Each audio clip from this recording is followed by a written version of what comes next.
Pakistan cricket at its best. 1 minute down, next minute up.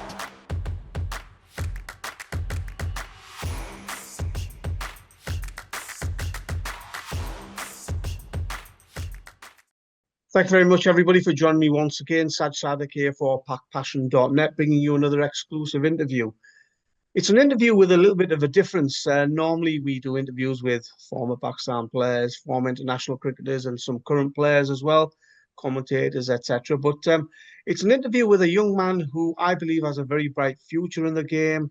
He's recently signed for Warwickshire on a 2-year deal here in the UK. And, as I say, he's somebody who I think can, do really well in county cricket. He's played for Glamorgan Second XI. He's had 2 seasons at the South Asian Cricket Academy, who are doing fantastic work here in the UK. He's recently played in the Nepal Premier League. And it's one of those stories that's a feel-good story of never giving up and chasing your dream. Delighted to have with me Zen Malik. Zen, hope you're doing well. All good, thank you, Saj. Thank you for having me on the show. Zen, where do we start? Your story, as I said, is a feel-good story. There'll be people looking at the fact that you've signed a 2-year contract with Warwickshire and thinking, it's a fantastic achievement. Just tell us a little bit about your cricketing journey and your background into cricket. Probably not a conventional story into the pro game, but all started in Staffordshire, where I've grown up all my life, playing minor counties cricket for them. And then at the age of 13, I moved over to Worcestershire, where I went to school as well, and sort of came through the Worcestershire setup, through the academy into the second team, and was involved a little bit with the first team as well. And then sort of spent for 5 or 6 years out of the pro environment, I suppose, of playing as a trialist. And then obviously more recently, very lucky to have played for SACA and sort of been part of that organisation, which gave us so much more opportunity to play against counties, second team cricket. And yeah, over the last year, I've been just under a year, been part of Warwickshire setup and been training with them over the winter. And yeah, really looking forward to the upcoming season with them. So we'll come to some of those things that you've just mentioned there bit by bit, Zen. But I just wanted to ask you, how did the passion and love for cricket begin? It started through my dad, I suppose. My dad played cricket. He played first-class cricket in Pakistan before moving over to the UK to play as an overseas at club level. Eventually settled here and carried on playing local cricket as a pro, as an amateur pro, I suppose. And I used to always go and watch him on the weekend. Try and do what he does, play in the nets. I was very lucky because he spent a lot of time training me, I suppose, and giving his time to teach me about the game. So that's sort of where my love first started for the game. And then as I got older, it just sort of developed more and more. And I don't think if I didn't have that passion for the game, then I probably wouldn't have been trialing at the age of 26. So yeah, but that's sort of where it stemmed from. Generally, it came from my dad, and he ingrained that sort of love for the game. You mentioned to me earlier that his name's Khalid Malik, and it's so important to have the family support there and him wanting you to play cricket, because so often we hear these stories of talented Asian cricketers who want to get into the game professionally, and their mums and dads, not saying it's always the case, but no, we want our son to be a doctor, an engineer, dentist, that type of thing. Yeah, I think that's the case a lot of the time. I suppose I was very lucky with my dad because he had played the game at a decent level. He sort of understood what it took to become a professional cricketer. He was quite patient with me. And I suppose for him as well, cricket was all he knew growing up. So, I never got that sort of pressure of going to uni, studying medicine, whatever it might be, which is sort of a common route for a lot of Pakistani people in the UK, which of course is still a very good career. But I think for my dad, it was always a case of, that love for the game, wanting to be a professional cricketer. I think he wanted to see me succeed as a cricketer because he had that belief in me. So yeah, a lot of it came from him, and I'm very lucky that he is the way he is, I suppose. Was there ever a time where you thought you weren't going to make it as a professional cricketer? I know you were released by the Worcestershire Academy, and there's always trials and tribulations, there's ups and downs before you get into professional sport for many sports people. Did you ever feel that you weren't going to make it?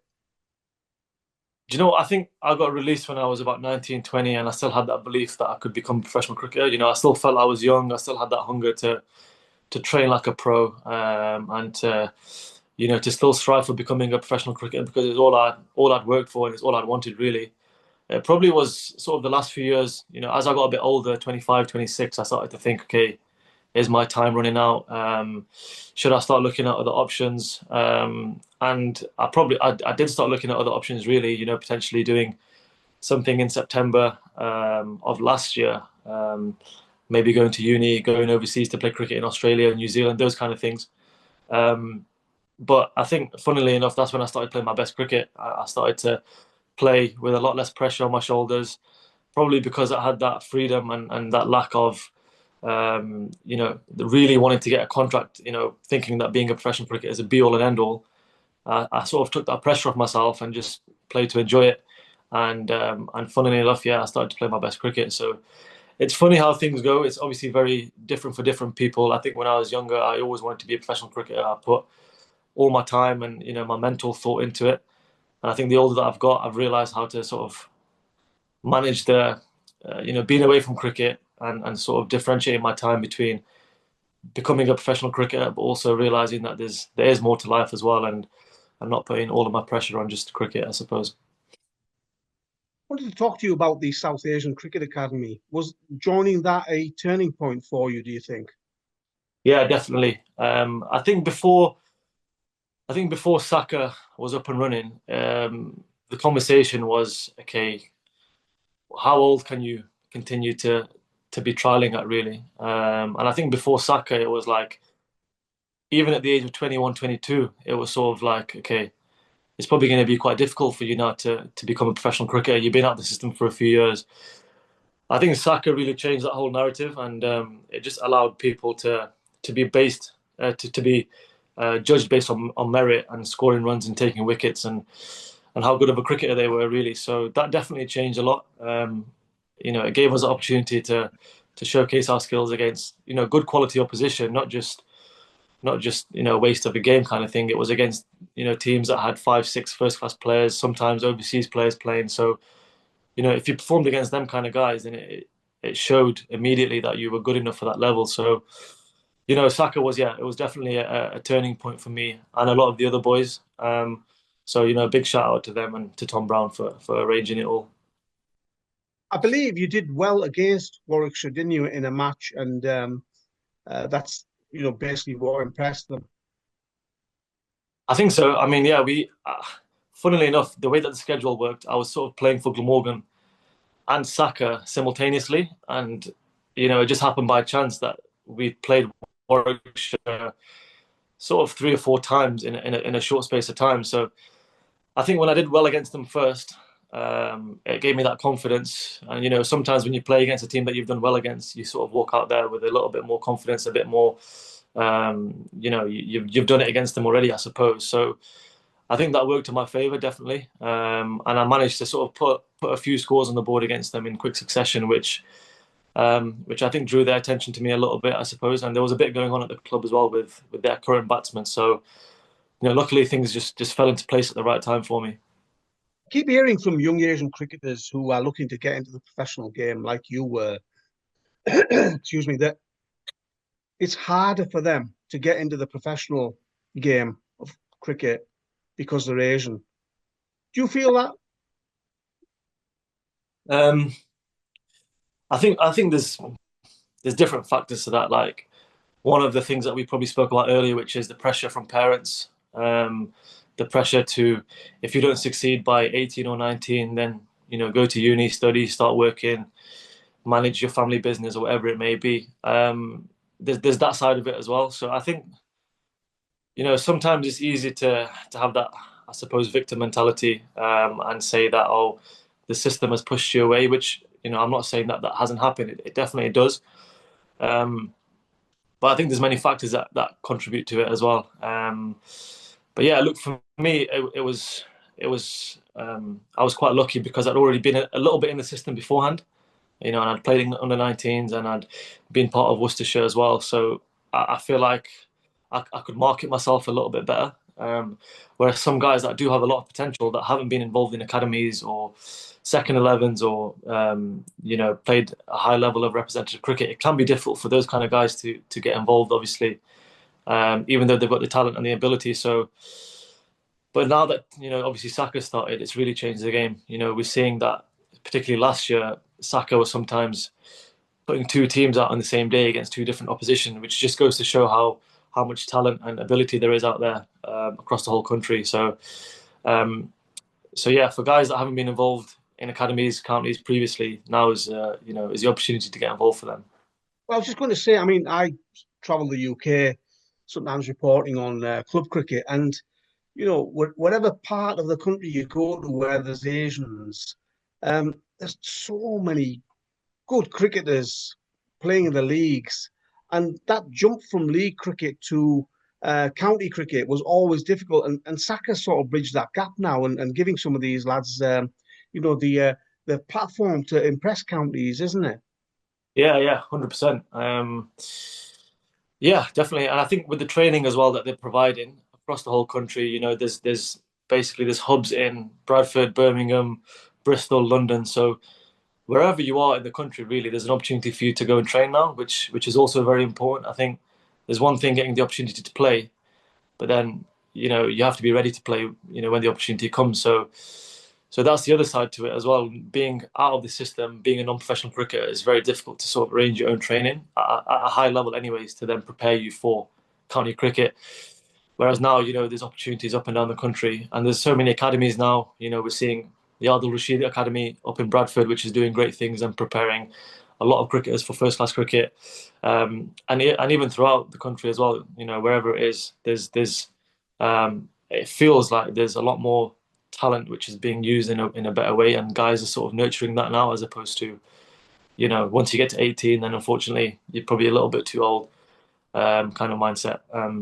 So yeah, it's a very promising time for South Asian cricket in the UK, I think. And to be signed by Warwickshire, I mean, it's one of the biggest clubs in the country, and playing alongside the likes of Hassan Ali, etc. You must be thinking you're dreaming all this. I mean, from not playing professional cricket and being involved in that system to then being involved at a place like Warwickshire, yeah, I do feel very lucky, very blessed. Some of the names that Hassan Ali, Moeen Ali, obviously, and this year, some great overseas coming, Tom Latham, Bo Webster, these kind of guys. And I think to be rubbing shoulders with these kind of players in the dressing room, regardless of age or how long you've been in the system, it's a great thing to have at your disposal, I suppose. So, yeah, I feel very lucky, very blessed. Hopefully, I can make the most of my opportunity and take it with both hands. For people watching this video, then Zen, they'll be wondering. Obviously, we've talked a lot about your batting. What type of batter are you? Are you all formats? What's your preference? Opening the batting or middle order? I'd definitely say I'm an opening batsman across all formats. I would say I like to be someone that can take the game to the opposition. Be playing on the front foot, and yeah, I suppose it obviously depends on what format, but I think I try and go in there with confidence, play in a style which will have the people watching on the edge of their seats type of thing, or at least interested in the game. So yeah, hopefully this year I can show my potential across all three formats, because I don't want to restrict myself to just red ball cricket. I think I can be, I can play a part in all three formats. So yeah. What about heroes and role models then? Are they from the Pakistani generation of cricketers, or English players, or others maybe? I think the lads, the players that I watched most when I was younger were generally batsmen. I do bowl a bit of leg spin as well, but mainly the guys that I watched were batsmen. I think three that sort of stand out to me when I was a kid were probably Ian Bell, Damien Martin, and Hashim Amla. So unfortunately, no Pakistanis in there, but I think there was obviously some greats at the time. Muhammad Yunus, Yunus Khan, these kind of players, which obviously grew up watching. But I think from a stylistic point of view, and if someone like Hashim Amla or Damien Martin or Ian Bell was on TV, I'd just be glued to the TV. But so yeah, these were the kind of guys I watched growing up. All three fantastic, stylish batters. Finally, Zen, there's going to be youngsters watching this video who have got dreams of becoming professional cricketers, who might be wondering whether it's a right career for them, whether they can make it. They might have some self-doubts. They'll have dreams and aspirations. What is your advice as somebody who's, not had a straightforward journey into professional cricket? What would you say to those people? They might be boys or girls. Yeah, whoever it is, I think hopefully, my sort of way into the system can be a little bit of motivation for anyone out there who has got doubts. I think every cricketer, whether you're pro or not a pro, will have doubts about their game, will have doubts about whether they're good enough or not. I think for me, what helped me deal with those doubts was training. I know that sounds a bit cliche and a bit boring, but I think, if you try and replicate what a pro would do, even beyond that, a test cricketer, the greats of the game, when I was sort of in between that phase of, trialing, I used to enjoy watching how the best players in the world trained, not really how they played. I think that gave me motivation to then, day by day, sort of live by that routine, train in the best way possible, not leave any stone unturned, and then just leave the rest to your performance, and just, when you're out there in the middle, just go out and express yourself. But I think, obviously outcome comes from how hard you work in the nets and how hard you work away from the cricket pitch. So yeah, my advice would be to just, whoever you are, age, gender, whatever, just train as best as you can, train as hard as you can, really take some initiative and reflect on your game and be honest with yourself. If there is a question mark within your game that you think, okay, if I do get to first class cricket, is it going to be an issue? Am I going to get, if I struggle with the short ball, our team's just going to bowl me bouncers and set, short ball fields. If you do feel that way, then be honest with yourself and put yourself in an uncomfortable situation in training, because if you just think that your talent will take you to the top, you'll probably get exposed quite quickly, which I think which can be the case a lot of the time for Pakistani players and young South Asian cricketers. We get told that we're talented, we have natural ability, X, Y, Z, and sometimes that, for me anyways, it took away from how hard I should work in training, because I felt like my talent would just take me so far. But it's not the case, and eventually you'll come to a point where you do get exposed on the pitch, and you do feel a little bit out of place. So my advice would be just question yourself honestly, and then just go from there. Fantastic, Zen. Really appreciate your time. It's a fascinating and really interesting journey. And I'm sure, like myself, all the people watching this video, when it's released, will be wishing you all the best. And we'll all be keeping an eye out on your performances in the next couple of seasons, and hope that you become a regular at Warwickshire. Appreciate that, Saj. Thank you very much for having me on.